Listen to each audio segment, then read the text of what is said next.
सर्वे वै देवा देवीम् उपतस्तुः काशी त्वं महादेवीति सा ब्रवीत् अहं ब्रह्मस्वरूपिणी मत्तः प्रकृतिपुरुषात्मकं जगत् शून्यं चाशून्यं च अहमानन्दानानन्दो अहं विज्ञानाविज्ञानी अहं ब्रह्मा ब्रह्मणि अहं ब्रह्मा ब्रह्मणि द्वे ब्रह्मणि वेदितव्ये इति चाथर्वणी श्रुतिः अहं पञ्चभूतानि अहं पञ्चतन्मात्राणि अहम् अखिलं जगत् वेदोऽहमवेदोऽहं विद्याहमविद्याहम् अजाहमनजाहम् अधश्चोर्ध्वं च तिर्यक्चाहम् अहं रुद्रेभिर्वसुभिश्चरामि अहमादित्यैरुतविश्वदेवैः अहं मित्रावरुणावुभौ बिभर्मि अहमिन्द्राग्नि अहमश्विनावुभौ अहं सोमं त्वष्टारं पूषणं भगं दधामि अहं विष्णुमुरुक्रमं ब्रह्माणमुत प्रजापतिं दधामि अहं दधामि द्रविणं हविष्मते सुप्राव्ये यजमानाय सुव्रते अहं राज्ञी संगमनी वसूनां चिकितुषी प्रथमा यज्ञियानाम् अहं सुवे पितरमस्य मूर्धन् मम योनिः अप्सु अन्तः समुद्रे य एवं वेद स दैवी सम्पदम् आप्नोति ते देवा अब्रुवन् नमो देव्यै महादेव्यै शिवायै सततं नमः नमः प्रकृत्यै भद्राय नियताः प्रणतास्मतां तामग्निवर्णां तपसा ज्वलन्तीं वैरोचनीं कर्मफलेषु जुष्टां दुर्गां देवीं शरणं प्रपद्यामहे असुरान् नाशयित्र्यै ते नमः देवीं वाचम् अजनयन्त देवास्तां विश्वरूपाः पशवो वदन्ति सा नो मन्द्रेशमूर्जं दुहानां धेनुर्वागस्मान् उपसुष्टुतैतु कालरात्रिं ब्रह्मस्तुतां वैष्णवीं स्कन्दमातरम् सरस्वतीं अदितिं दक्षदुहितरं नमामः पावनां शिवां महालक्ष्मै च विद्महे सर्वशक्त्यै च धीमहि तन्नो देवी प्रचोदयात् अदितेर्यजनिष्ठदक्षया दुहिता तव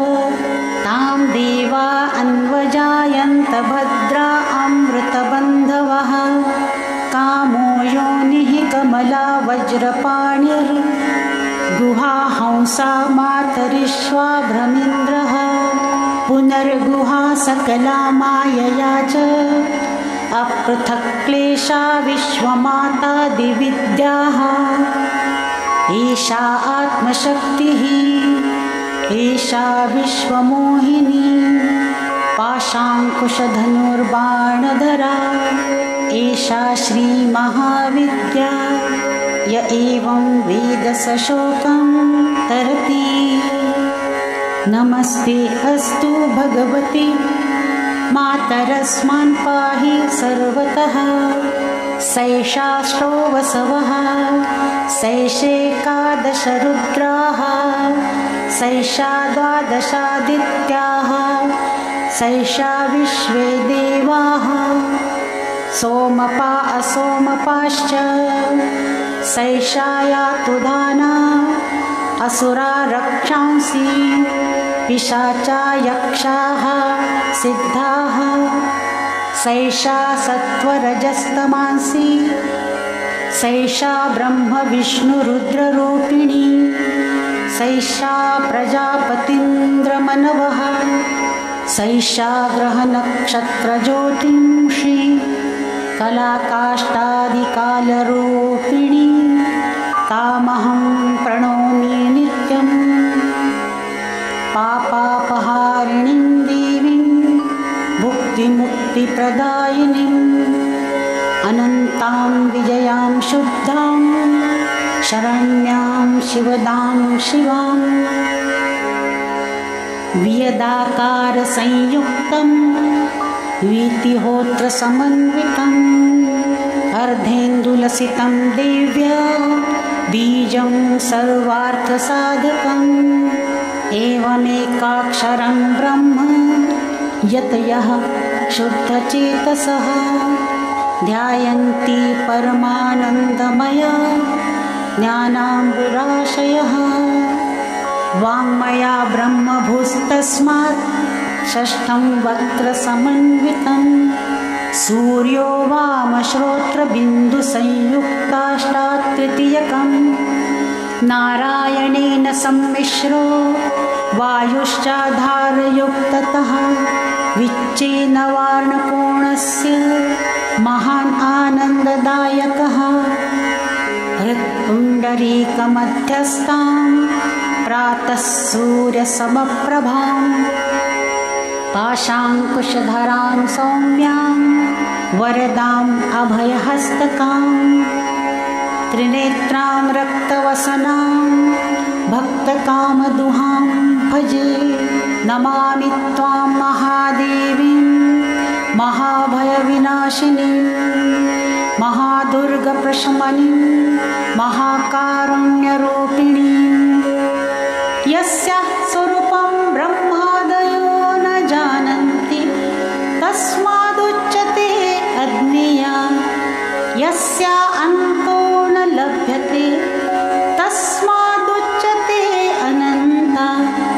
यस्या लक्ष्यं नोपलक्ष्यते तस्मादुच्यते अलक्ष्या यस्या जननं नोपलभ्यते